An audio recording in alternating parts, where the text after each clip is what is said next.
Hello, and welcome to First Unitarian Church of Providence, where we love beyond belief.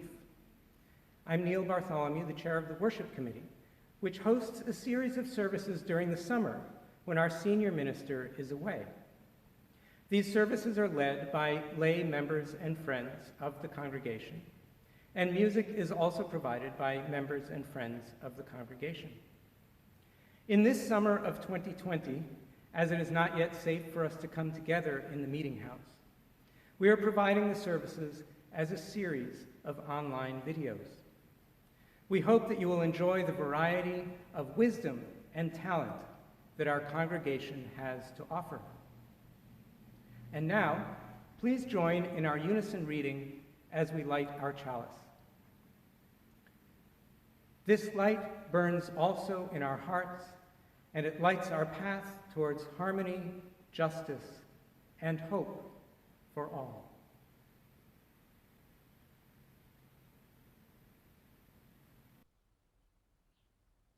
Good morning, everyone. Welcome to First Unitarian Church of Providence's first summer service of 2020 on this morning of July 5th. My name is Annie Bissett, and I'm happy to be your worship associate this morning. Our speaker today is Elizabeth Allsworth. Elizabeth is a resident of Exeter, Rhode Island, with her husband and 2 young sons. She discovered UU 11 years ago and has taught UU first grade and currently volunteers on the Spiritual Pathways Committee. Having worked in the field of international education since the late 1990s, her deepest passion is facilitating opportunities for people to experience other ways of life. I'd also like to take this opportunity to thank today's musician, Phil Grapuso, for his wonderful jazz piano.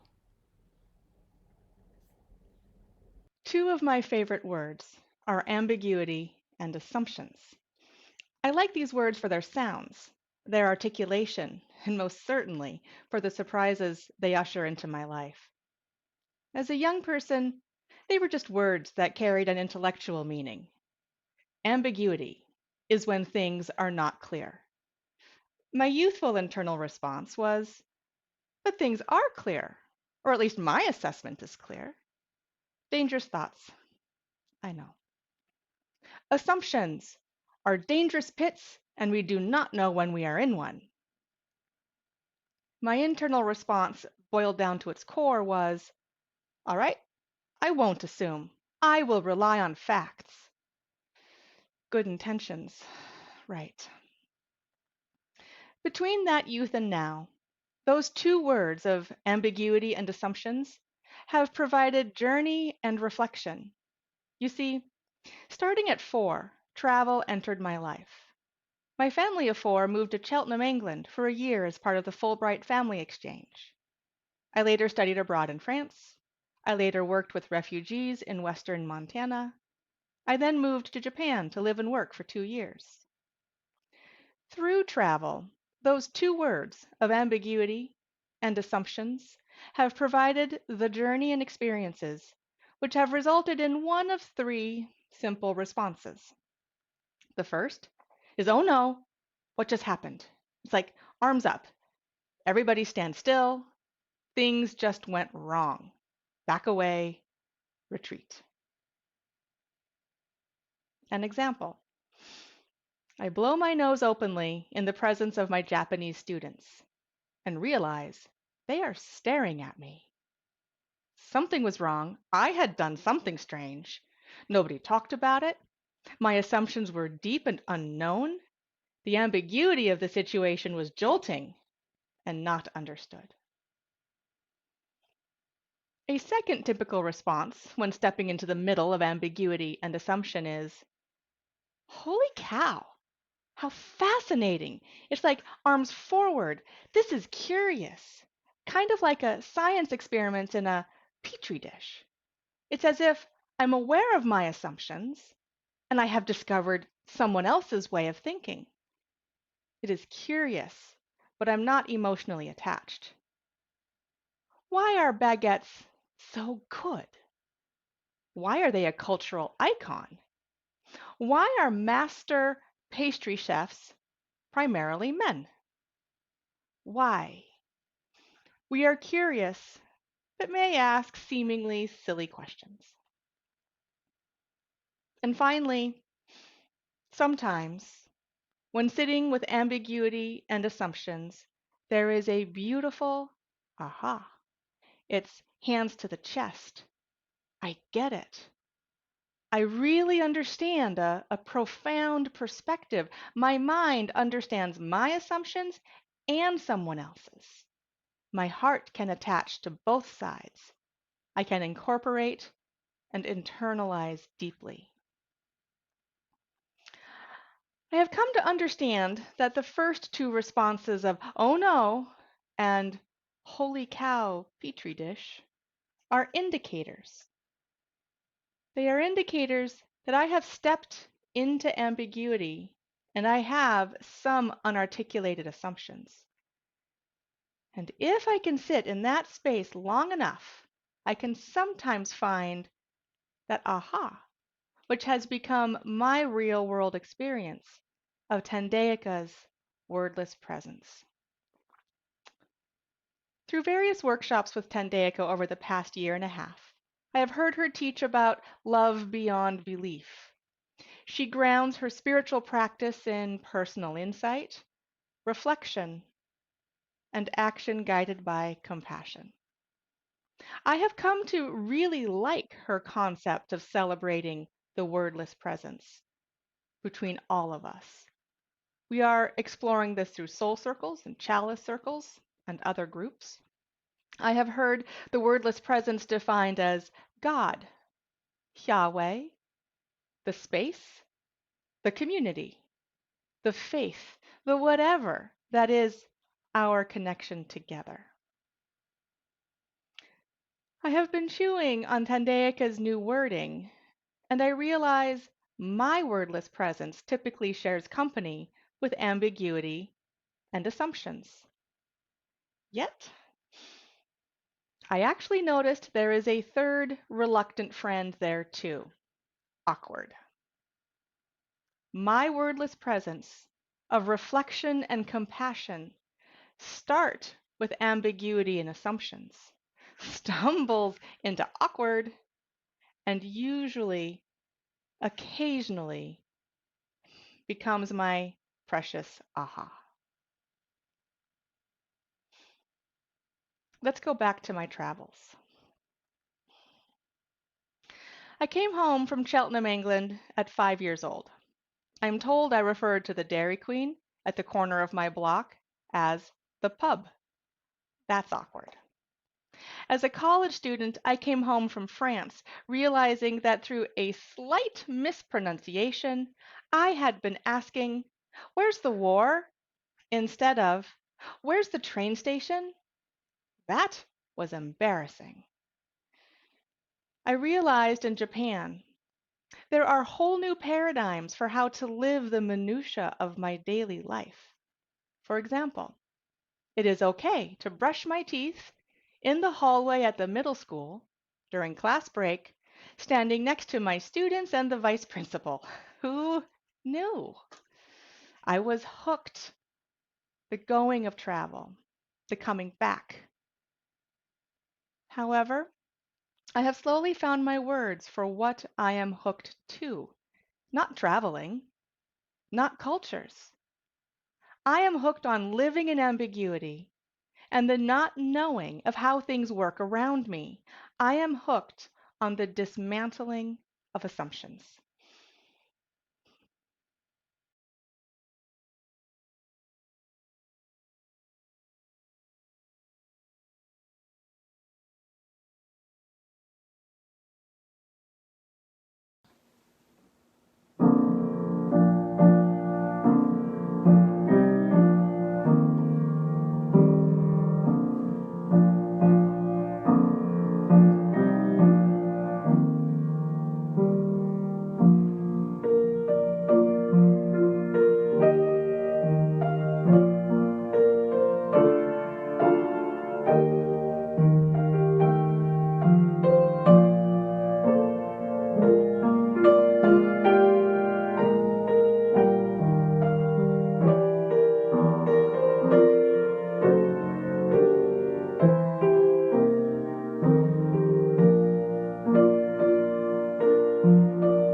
Ambiguity and assumption brought me awkward.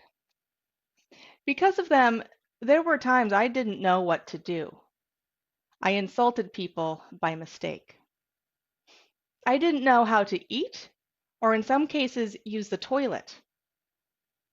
Sometimes the weight of ambiguity, assumptions, and awkward made me feel really sad, misunderstood, angry, and on more than one occasion, I confess this chain reaction resulted in me being depressed and passive aggressive. Ambiguity and the dismantling of assumptions forced me into reflection. I have some examples of these reflections. Ambiguity. When studying in France, I was staying with a family and was part of the migrant worker cohort, living in the barracks and picking grapes during the 2 to 3 week vendange season. That work was hard. I remember at one point sitting on a low rock wall during my own time. I visualized that mental map. The ambiguity was about locating my personal net. Where was my resource for assurance and security, affirmation and confirmation? I am here, and my family, my assumed source of definition, is way over there. I was spent and deeply insecure. And then the aha moment. I have resource. I can be my resource too, not in place of my family, but in addition to my family. I can assure me, love myself beyond belief. An example about assumptions. When I lived in Japan, I was in a tiny rural town of about 7,000 people. I was the only non-Japanese in town. A small group of people invited me to meet with them regularly to ensure I was doing okay. The short story is that one day they wanted to take me on a trip. I spoke enough Japanese and understood the plan. I packed my bags to go to an onsen, a public bath tucked in the countryside. The onsens warmed your bones and filled all needs for a sense of community. And all day, my bag and I waited for the onsen. The lazy, winding rural roads through bamboo forests brought us to a wonderful indigo dye textile shop. Then, a bit later, we stopped at an interactive noodle shop where the cold summer noodles came streaming down a bamboo half pipe into my waiting chopsticks for lunch. At some point, I realized there was no need to ask about the onsen. I was in their hands. They would show me what they wanted to show me. They showed me a wonderful day of meandering, of smiles, and local treasures. I can report that we never went to an onsen. I giggled to myself during the content ride home. I hoped no one knew what was in my strange, oversized bag. And that day is one of my clearest memories about how to release my grip on expectations and assumptions, and how it feels to really just be open to others. Love others beyond belief. Through my various travels, my assumptions about what is rude, what is clean, what is eye contact, what is a hug, what is history, what is my role, even what words do I use, I have been challenged in awkward moments. These questions come from my travel experience, but they are applied to so much more. What is rude? What is clean? What is eye contact? Are questions we can ask ourselves as we navigate our strange new COVID world. What is history? What is my role? What words do I use? Are questions we can apply towards the pervasiveness of racism. Ambiguity, assumption, and awkward bring such opportunity to feel, to shift our being, to reach out to others. The sweet reward of a rare aha is deeper connection and understanding. This is how I celebrate the wordless presence that is our web of interconnection. May ambiguity and awkward and all that they can share be invited into your day. Thank you. Good morning. Let's sing together hymn number 354. We laugh, we cry.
And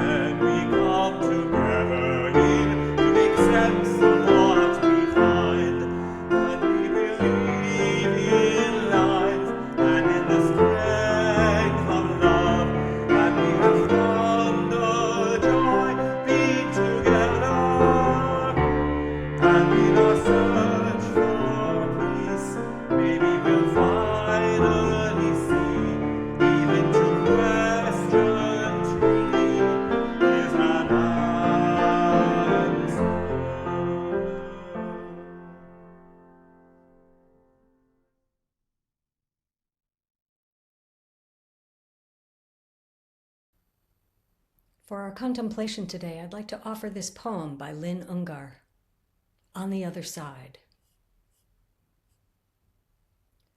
Through the looking glass, down the rabbit hole, into the wardrobe and out into the enchanted forest where animals talk and danger lurks and nothing works quite the way it did before. You have fallen into a new story. It is possible that you are much bigger or smaller than you thought. It is possible to drown in the ocean of your own tears. It is possible that mysterious friends have armed you with magical weapons you don't yet understand, but which you will need to save your own life and the world. Everything here is foreign. Nothing quite makes sense. That's how it works. Do not confuse the beginning of the story with the end.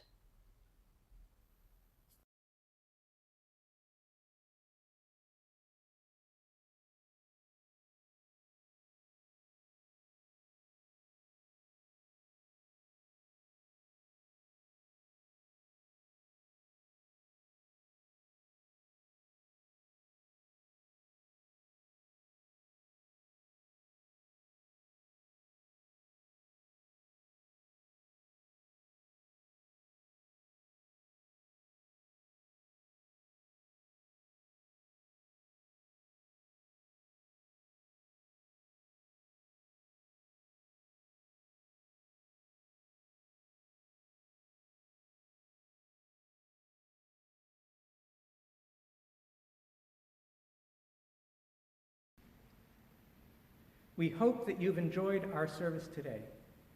As a self-supporting congregation and a beloved, aspiring community, we rely on generosity and commitment to keep us vital and relevant. We invite you to practice generosity and dedication by going to www.firstunitarianprov.org and clicking where it says Give to support the mission and vision of this church. And now please join me as we extinguish our chalice. Carry the flame of peace, love, and hope until we meet again.